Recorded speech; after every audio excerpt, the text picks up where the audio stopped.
رمضان نام ہے تقوی حاصل کرنے کا. حضرت ابی ابن کعب رضی اللہ تعالیٰ، حضرت عمر رضی اللہ تعالیٰ نے پوچھا کہ تقوی کس کا نام ہے؟ فرمایا عمر، ایسے راستے سے گزرے ہو جو تنگ راستہ ہو اور دائیں بائیں جھاڑیاں ہوں اور کانٹے دار ہوں تو کس طرح گزرتے ہو؟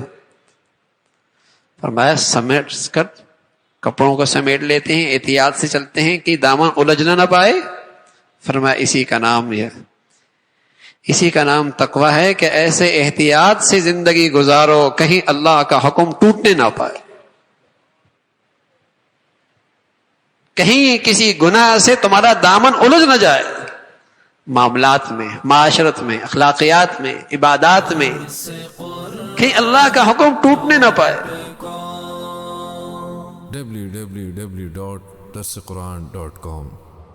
تو یہ نیکی کا تصور صحیح ہو کہ حرام سے بچنا، چاہے وہ حرام اللہ کے حق میں ہو اور چاہے وہ حرام مخلوق کے حق میں ہو.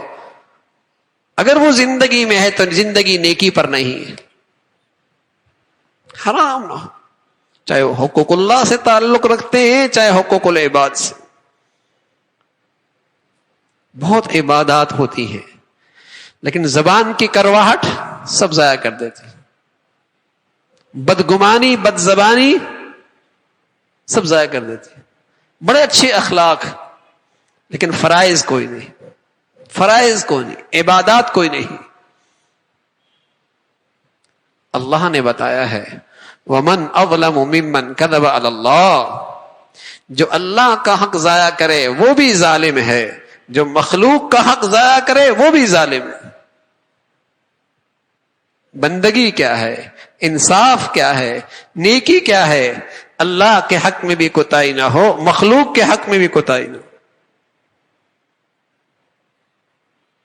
اسی کا نام تقوی ہے، اسی کے لیے یہ مبارک مہینہ آ رہا ہے کہ ہماری زندگی اس پہ آ جائے. ورنہ میرے عزیزو اتنے سال رمضان آئے گزر گئے، لیکن کب تک ایسے گزرتی رہے گی زندگی کہ زندگی بھی گزرتی چلی جائے اور اللہ کی نافرمانی بھی بڑھتی چلی جائے، اور اس حال میں اللہ نہ کرے ہزار بار نہ کرے کوئی موت آئے. اس لیے کہ کبھی ایسا بھی ہوتا ہے کوئی گناہ کی نحوست ایسے سر چڑھ کے بولتی ہے کہ آدمی کا خاتمہ ایمان پہ نہیں رہتا. نہ جانے وہ کس گناہ کی نحوست ہو کہ آخری وقت کلمہ نصیب نہیں ہوتا، خاتمہ ایمان پہ نصیب نہیں ہوتا. کسی گناہ کو معمولی نہ سمجھیں، کسی اللہ کی نافرمانی کو معمولی نہ سمجھیں، اس لیے کہ ہر نافرمانی کے پیچھے اللہ کا غضب چھپا ہوا ہے.